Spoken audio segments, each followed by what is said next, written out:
मित्रांनो, ठरलं तर मग या आजच्या भागामध्ये प्रतिमा सायलीबरोबर व्हिडिओ कॉलवर बोलत असते. तेवढ्यातच तिचं प्रिया येते आणि प्रतिमाच्या हातातून फोन हिसकावून घेते आणि सायलीला म्हणते, अगं सायली, तू माझ्या आईशी असं सतत बोलत राहिलीस तर तिची जेवणाची आणि औषधांची वेळ निघून जाईल. ती म्हणते, माझ्या आईची आता जेवणाची वेळ झाली आहे आणि आता मी फोन ठेवते, आणि ती रागातच फोन ठेवून देते. इकडे आता सायलीला खूपच वाईट वाटलेलं असतं आणि ती रडू लागलेली असते. तेव्हा कल्पना म्हणते, काय गं, ही अशी कशी काय मुलगी आहे ही? तेव्हा पूर्ण आजी म्हणतात, माहिती आहे ना तिचा स्वभाव कसा आहे तो आपल्याला, जाऊ देत, तू वाईट वाटून घेऊ नकोस सायली, असं प्रतिमा आजी सायलीला म्हणतात. इकडे रविराज तन्वीला म्हणतो, अगं असं कोणी बोलत असताना त्याच्या हातातून फोन हिसकावून घेऊ नये. मग आता तन्वी म्हणते, आई सतत त्या लोकांसोबत बोलत राहिली तर या घरची सवय कधी लागणार तिला? तेव्हा रविराज जरा रागातच म्हणतो की असं काहीही होणार नाही. तेव्हा प्रिया इमोशनल होत म्हणते, बाबा अहो तुम्ही मला जरा समजून घ्या ना. बाबा, मला सुभेदारांच्या घरात काहीच करता येत नव्हतं, कारण प्रत्येक गोष्ट सायली अगोदरच करून ठेवायची. मग मला माझ्या आईसाठी काहीतरी करू देत ना, अशी तन्वी रविराजला म्हणते. तेव्हा प्रतिमा नुसती प्रियाकडे पाहत राहते. मग रविराज म्हणतो, ठीक आहे, तुला तुझ्या आईसाठी काहीतरी करायचं आहे ना, मग ती जेवत असताना तिच्या बाजूला जरा बस. तेव्हा ती हसतच असं हो म्हणते आणि बाजूला कशाला, मीच आईला भरवते असं म्हणते. प्रिया प्रतिमाला भरवण्याचा खूप फोर्स करत असते, पण प्रतिमा म्हणते नको. प्रतिमा म्हणते, माझं मी खाईन माझ्या हाताने. प्रिया म्हणते, बरं ठीक आहे. तर आता प्रतिमा तिच्याकडून ताट घेते आणि स्वतः खाऊ लागते. इकडे प्रियाला आता खूपच राग आलेला असतो. इथे या जागी जर सायली असते तर तिच्याकडून बरोबर भरून घेऊन असतं. इकडे आता म्हणू लागते, आई इकडे आता सर्व तुझ्या इच्छेनुसार होईल. तर रविराज इकडे दोघींकडे पाहतच राहतो. इकडे आता प्रियाला फोन येते. तेव्हा ती म्हणते, बाबा आई आलेच हा मी लगेच. प्रिया बाहेर गेल्यानंतर रविराज प्रतिमाला विचारतो, तुला आवडला ना जेवण? तेव्हा प्रतिमा म्हणते की हो. त्यानंतर प्रतिमाचं जेवण करून होतं. तेव्हा रविराज म्हणतो, दे मी ताट नेऊन ठेवतो. तेव्हा प्रतिमा म्हणते, नको मी ठेवते. तेव्हा रविराज म्हणतो, बरं ठीक आहे चल. तेव्हा प्रतिमा म्हणते, रविराजला आता खूपच आनंद होतो, कारण प्रतिमाने बरेच दिवसानंतर तिला हाक मारलेली असते. यावेळी आता रविराज खूपच इमोशनल होतो. दोघीही एकमेकांकडे पाहत असतात. इकडे प्रतिमा रविराजला थँक्यू असं म्हणते. रविराज म्हणतो, का थँक्यू म्हणते प्रतिमा? रविराज म्हणतो, खरं तर मी तुला थँक्यू म्हणायला हवं, कारण प्रतिमा मला तू रविराज अशी हाक मारलीस. हळूहळू का होईना प्रतिमा आणि रविराजमधील दुरावा कमी झालेला असतो. दुसरीकडे सायली पूर्णाजींना म्हणते, तुम्ही जाऊन रूममध्ये आराम करा, कारण जेवणाची झाली की मी तुम्हाला बोलवायला येते. सायली, कल्पना आणि पूर्णाजी रूममध्ये चाललेल्या असतात. तेवढ्यातच तिथे कुरिअरवाला येतो आणि म्हणतो, सायली सुभेदार. सायली म्हणते, पूर्णाजी एक मिनिट, असं म्हणून ती लगेच कुरिअरवाल्याकडे जाते. तुमच्या नावाने हे पत्र आलं आहे असं तो म्हणतो. आता ती सायली पत्र घेते आणि ते पत्र कसलं आहे ते वाचू लागते. आता ते पत्र वाचल्यानंतर सायलीला खूप मोठा धक्का बसतो. त्यावेळी तिला आता लगेच चक्कर येते. तेवढ्यातच ती जमिनीवर कोसळणार असते. तेवढ्यातच अर्जुन जाऊन तिला पकडतो आणि तिला उचलून घेऊन जाऊन सोफ्यावर बसवतो. तेव्हा घरातील सर्वजण खूप घाबरलेले असतात. चैतन्य, अस्मिता, प्रताप आणि अश्विन हे तिथं धावतच येतात. तेव्हा अश्विन म्हणतो, थांबा, बाजूला व्हा, मला अगोदर तिला चेक करू द्या. त्यावेळी अर्जुन सायलीला उठवण्याचा खूप प्रयत्न करत असतो. त्याचवेळी अश्विन सायलीची नाडी चेक करतो. आता अर्जुन विचारतो, काय झालं अश्विन? तेव्हा अश्विन म्हणतो, मला असं वाटतंय सायली वहिनींना कसला तरी ट्रेस आहे. तेव्हा अर्जुन आश्चर्याने विचारतो, काय ट्रेस? तेव्हा विमल म्हणते, आता तर बऱ्या होत्या सायलीताई, आणि अचानक आता असं कसं घडू शकतं? इकडे अस्मिता सर्वांना सांगते, कसला ट्रेस वगैरे नाही, ती मुद्दाम नाटक करते.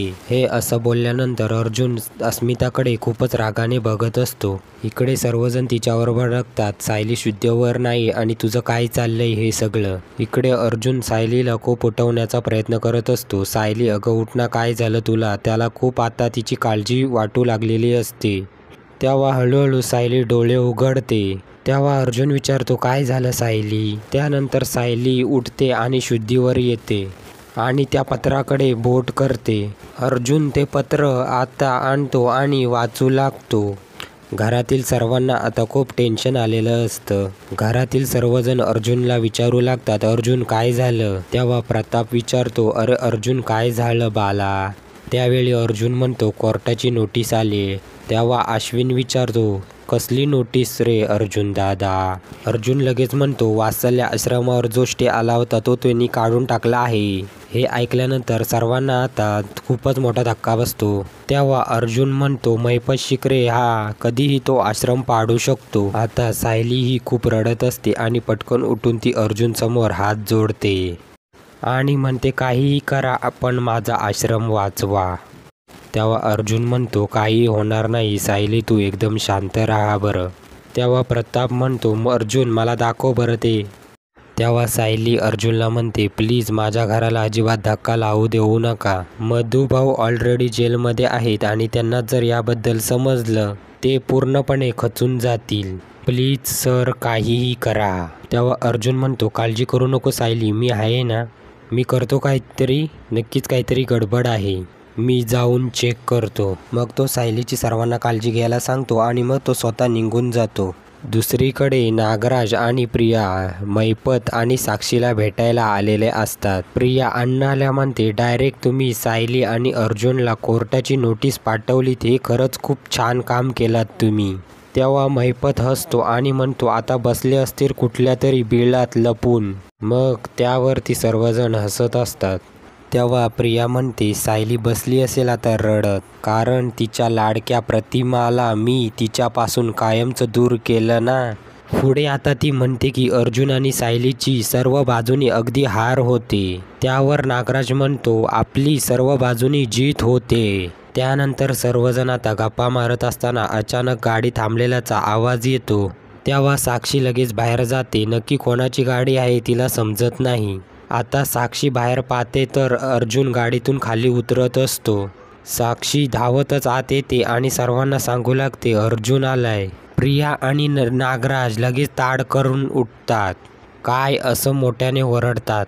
मग महिपत त्यांना अलर्ट करतो आणि म्हणतो कुठेतरी आतमध्ये जाऊन लपा लवकर. अर्जुन सुभेदारने तुम्हाला इथे पाहिलं तर खूपच मोठा प्रॉब्लेम होईल. प्रिया आणि नागराज पटकन आत निघून जातात.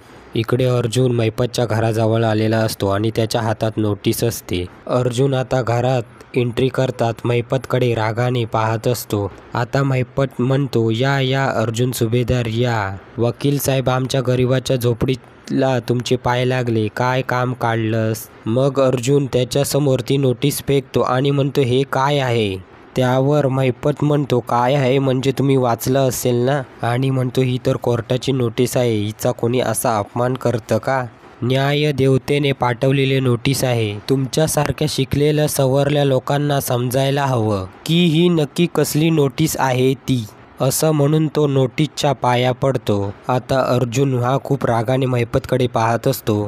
तुमची जी जुनी इमारत ना आश्रम आहे ते आम्ही आता फायनली विकत घेतलेला आहे आणि तो आश्रम आहे ना तो मी आता पाडू शकतो असं या नोटीसमध्ये लिहिलेलं आहे. तुम्ही वाचलं नाही का. आता अर्जुनच्या चेहऱ्यावरचा संताप पाहून साक्षी खूप हसत असते. मग अर्जुन रागात म्हणतो ती नोटीस आताच्या आता अगोदर मागे घे. प्रिया आणि नागराज अर्जुनकडे लपून लपून पाहत असतात. तेव्हा साक्षी म्हणते बघा ना अण्णा हा अर्जुन सुभेदार किती रागाने आपल्याकडे बघतोय. तेव्हा रागात महिपत म्हणतो हा स्टे आम्ही लिगली उठवला आहे. अर्जुन विचारतो खरंच तुम्ही हे सगळं लिगली करताय का की कुणाला धमक्या देऊन की कुणाला पैसे चारून हे सगळं केलं आहे. मी हे सत्य शोधून काढणारच आहे. ते सत्य शोधून काढायला अजिबात मला वेळ लागणार नाही महिपत. अर्जुन म्हणतो ती जो खून केला आहे ना ती लोक मला माहीत आहेत कोण आहेत ती आणि ते सत्य शोधून मी काढणारच आहे आणि लवकरच त्यांना फासावर सुद्धा लटकवणार आहे.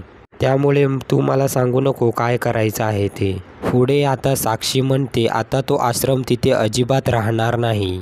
ज्या खोट्या खुनाच्या आरोपाखाली तू मला अडकवण्याचा प्रयत्न करतोयस ना बघ ते कधीही शक्य होणार नाही. असं अगदी ती कॉन्फिडन्सने ती अर्जुनला सांगत असते. मग अर्जुन म्हणतो तुला काय वाटलं तू ही नोटीस पाठवून मोठा तीर मारलाय का.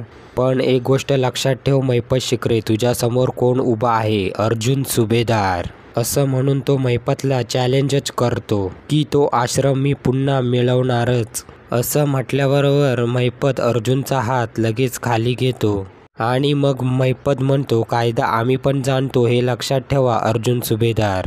तुम्ही आमचं कायच वाकडं करू शकत नाही.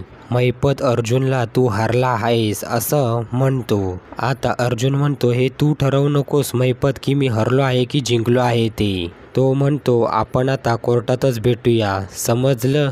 असं रागातच बोलून तो तिथून जातो. तेव्हा महिपत आणि साक्षी खूप घाबरतात. ते दोघं विचार करू लागतात की पुढे नक्की काय घडेल. अर्जुनच्या हाती पुरावे लागतील का हा प्रश्न मात्र साक्षीच्या मनात अजूनही असतो. कारण तिला कुठे ना कुठे अजूनही भीती असते. काहीही झालं तरी अर्जुन सत्य शोधून काढणारच आहे. तर दुसरीकडे सायलीला अजिबात झोप येत नसते. कारण तिला सर्व आश्रमातील ते प्रसंग आठवत असतात.